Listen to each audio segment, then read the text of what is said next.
On December 2025, two things happened to Nvidia on the same day.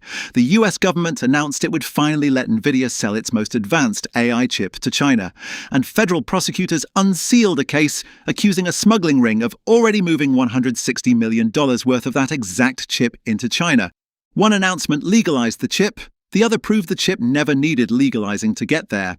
8 months later, a Chinese startup called Moonshot, almost nobody outside the industry had heard of, released a model that experts still can't agree actually needs Nvidia's chips at all. Nvidia's entire business case rests on one assumption, that serious AI progress requires massive amounts of Nvidia's hardware, tightly controlled, hard to replace. Kimi K3 didn't just test that assumption in a benchmark, it tested it against a smuggling ring, a licensing reversal, and a competitor that built a frontier model while formally banned from Nvidia's best chips. On July 17th, Moonshot released Kimi K3, or so called Kimi K3, with a 2.8 trillion parameters, the largest open-weight model ever shipped, with full weight scheduled for public release on July 27th. Independent benchmarks placed it ahead of several US flagship models on coding and agent tasks, and competitive with Anthropic's most advanced publicly available model. Moonshot is backed by Alibaba and Tencent, and its valuation has climbed to roughly $31.5 billion in its current funding round, up from $2.5 billion less than 2 years ago. Analysts immediately compared it to the Deepseek release in early 2025. Another Chinese lab, another moment where the industry's core assumption about compute got questioned in public. And Moonshot built this while formally locked out of Nvidia's best chips. Now go back to December 8th, 2025. On that exact date, two things happened within hours of each other. President Trump announced the US would allow Nvidia's H200 chips to be exported to China, and federal prosecutors in Texas unsealed Operation Gatekeeper, a smuggling case involving $160 million worth of Nvidia H100 and H200 chips illegally routed to China between 2024 and 2025. The chips being legalized and the chips being seized were the same model. 8 months later, H200 shipments to China have, by Nvidia's own account, barely started. Meanwhile, the smuggling cases haven't slowed down. Taiwanese prosecutors raided Supermicro's offices in July, expanding an investigation from 3 suspects to 9 over an alleged scheme routing Nvidia chips to China through Japan.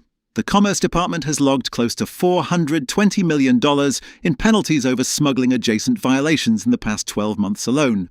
Against Applied Materials, against Cadence Design Systems, against a growing list of shell companies and front operations. Nvidia's response as of 2 weeks ago was to cut its authorized customer list in Asia by more than half.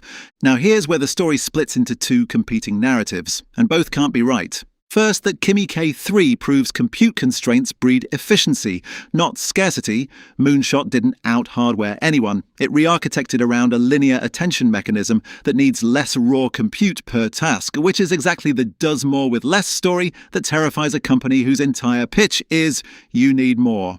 And is from analysts at Semi-Analysis. It says Kimi K3 actually needs over 1.5 terabytes of HBM memory to run its weights, plus significant offloading to CPU and NVMe storage. Moonshot itself recommends 64-chip supernode clusters for efficient inference, which lines up almost exactly with Nvidia's own GB200 and GB300 rack-scale systems. Under this read, K3 doesn't shrink Nvidia's market, it grows it. 2 research shops looking at the same model reaching opposite conclusions about whether it kills or feeds the thing it was supposed to threaten. Jensen Huang picked a side.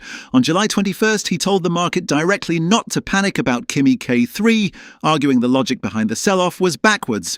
But Huang is also the same person publicly refuting reports of delays to Nvidia's next-gen Vera Rubin systems just a few days earlier in Tokyo, because any credible delay opens the door for AMD.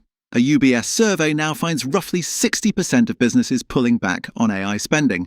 And Microsoft, Nvidia's own customer, one of the 3 companies that arguably built the modern AI hardware market, is reportedly evaluating Kimi K3 for Copilot specifically to cut inference costs.